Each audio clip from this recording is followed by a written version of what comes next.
नई दिल्ली सीट पर 7 राउंड की गिनती पूरी हो चुकी है। 7 राउंड की गिनती के बाद अपडेट क्या है जान लीजिए।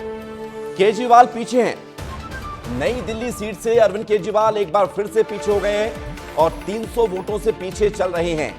जीत की तरफ बीजेपी बढ़ रही है और यहां पर प्रवेश वर्मा जोरदार टक्कर दे रहे हैं अरविंद केजरीवाल को। 7 राउंड की गिनती पूरी हुई है और अरविंद केजरीवाल सिर्फ 300 वोटों से पीछे हैं, लेकिन एक एक वोट बहुत महत्वपूर्ण है। अरविंद केजरीवाल सुबह से जब से काउंटिंग शुरू हुई है लगातार पिछड़ते रहे, फिर बीच में उन्होंने कमबैक किया और लगभग 300 साढ़े 300 सीट जो वोट थे उससे वो आगे हुए और एक बार फिर से वो 300 वोट से पीछे हो गए। अरविंद केजरीवाल जिस सीट से चुनाव लड़ रहे हैं उस सीट को लेकर एक इतिहास भी है कि जिस पार्टी को उम्मीदवार यहां से जीतता है सरकार उसी की बनती है। अरविंद केजरीवाल 300 वोटों से पीछे हैं। पंकज मुकाती जी, एक सवाल मैं आपसे लेना चाहूंगा कि राधिका खेड़ा ने एक बड़ी बात कही महिलाओं को लेकर, और इस बार दिल्ली चुनाव में महिलाओं ने पुरुषों को पीछे करते हुए बढ़ चढ़कर हिस्सा लिया। ज्यादा संख्या में महिलाओं ने वोट किया। केजरीवाल ने 2500 रुपए देने का वादा किया, बीजेपी ने भी किया, लेकिन महिला वोटर जुड़ गया बीजेपी के साथ इस बार। देखिए, महिला वोटर्स के वोट की जहाँ तक बात है तो ये बार बार मामला आता है। आतिशी मुख्यमंत्री हो गई हैं, दिल्ली में सुरक्षा के मुद्दे हैं, लेकिन आप पीछे से थोड़ा देखेंगे तो स्वाति मालीवाल का जिस तरह के ड्रामे आते रहे महिला सुरक्षा को लेकर, उसको लेकर भी आज लोगों को असर पड़ता है। आतिशी को मुख्यमंत्री बना के अरविंद केजरीवाल ने एक बार फिर महिला वोट लेने की कोशिश की कि हमने महिला को मुख्यमंत्री बनाया, लेकिन वो मुख्यमंत्री जैसा चेहरा नहीं बन पाई। और तमाम फैक्टर जो होते हैं, देखिए महिला वोटर्स एक अपनी जगह, और जो योजनाएं जिस तरह की महिलाओं के लिए बताई जा रही कि फ्री पास दिए जा रहे हैं बसों में या लाडली बहना जैसी योजनाएं चलाई जा रही मध्य प्रदेश जैसी, तो ये महिलाएं भी समझती हैं कि इस तरह की योजनाएं कोई भी सरकार आए अब जरूर मिलेगी, क्योंकि कोई भी योजनाएं बंद नहीं होने वाली है।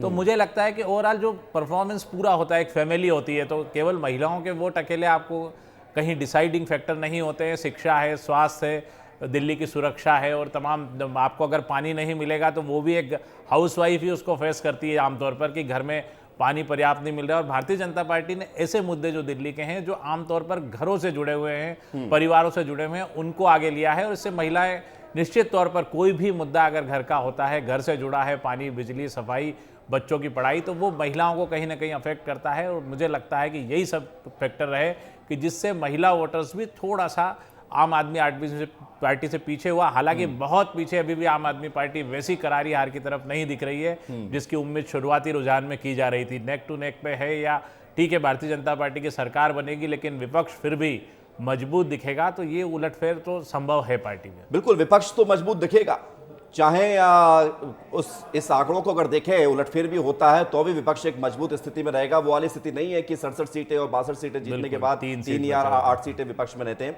लेकिन राजन जी, एक सवाल ये है कि आम आदमी पार्टी का भविष्य क्या होगा? अगर आज चुनाव आम आदमी पार्टी जो रुझानों में दिख रहा है यही आंकड़ों में तब्दील होते हैं, फाइनल रिजल्ट आता है, तो क्या आम आदमी पार्टी के मुखिया अरविंद केजरीवाल के लिए बार्गेनिंग पावर उनकी और कमजोर तो होगी ही, और उनकी इस हार से क्या इंपैक्ट पड़ेगा आम आदमी पार्टी के राजनीतिक भविष्य को लेकर? देखिए, ये तो बहुत साफ है, जिसको हम कह सकते हैं कि written on the wall.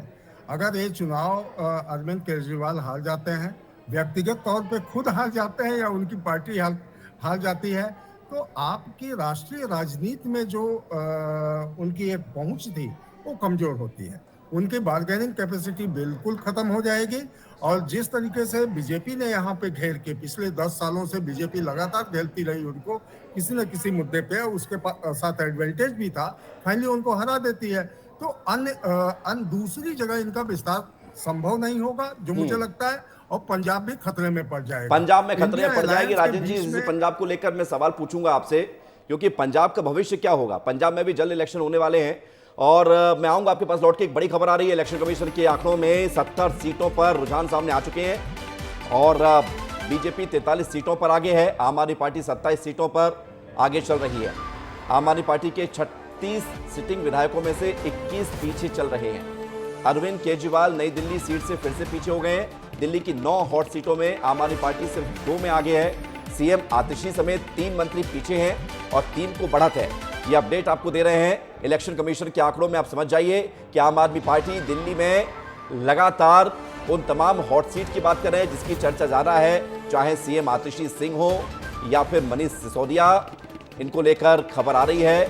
Arvind Kejriwal खुद पीछे चल रहे हैं, तो ये आप समझिए कि अवध ओझा पटपड़गंज से जो चुनाव लड़ रहे हैं पहली बार मैदान में, वो भी पीछे हैं। लेकिन अरविंद केजरीवाल का पीछे होना ये बहुत बड़ा झटका है।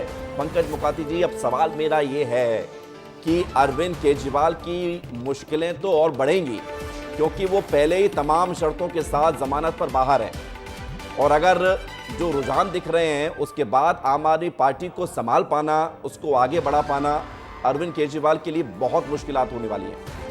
देखिए, मुश्किल तो बिल्कुल है, क्योंकि आम आदमी पार्टी केवल एक चेहरे की पार्टी बनी रह गई। मैंने पहले भी कहा कि जब आप विस्तार नहीं करते हैं, आपके पास सत्ता रही, आप 10 साल से सत्ता में हैं, लेकिन उसके बाद भी आपने पार्टी के विस्तार या कुछ नए चेहरों को आगे लाने की कोशिश नहीं की। ऐसे में जब अरविंद केजरीवाल जेल चले जाते हैं तो उनके पास संकट खड़ा हो जाता है कि अब मुख्यमंत्री कौन होगा। मैं इसमें थोड़ा रोक रहा हूँ, मतलब बीएसपी बहुजन समाज पार्टी का एक लाइट वर्जन या फिर एक नया वर्जन आप देख सकते हैं यहाँ पर। देखिए, बहुजन समाज पार्टी का नया वर्जन आप देख सकते हैं, क्योंकि ये पार्टियां खत्म हो जाती हैं उनके नेताओं के दबाव में।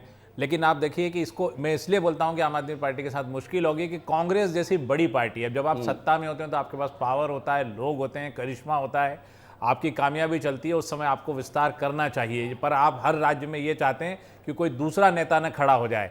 इसका खामियाजा आप देखिए कि सत्ता से बाहर होने के बाद कांग्रेस जैसी पार्टी, जिसका इतना बड़ा संगठन है पूरे देश में, वो भी वापस नहीं उभर पा रही। तो ऐसे में बीएसपी, आपने बहुत सही कहा कि बहुजन समाज पार्टी जिस तरह से बाहर हो गई है, जिस तरह से आम आदमी पार्टी के सामने भी बड़ा संकट खड़ा होगा खुद के वजूद का। और जो नेता अभी जीत भी रहे हैं, इनका कोई भरोसा नहीं है कि इनमें से कितने विधायक आम आदमी पार्टी के पास बचेंगे, कितना कार्यकर्ता बचेगा, और अरविंद केजरीवाल उनको कैसे अपने साथ जोड़ के रख पाएंगे। जब आप सत्ता में रहते हुए लोगों को नहीं जोड़ पाते हैं, तो विपक्ष में रहते हुए लोगों को जोड़े रखना और सबसे कठिन काम है।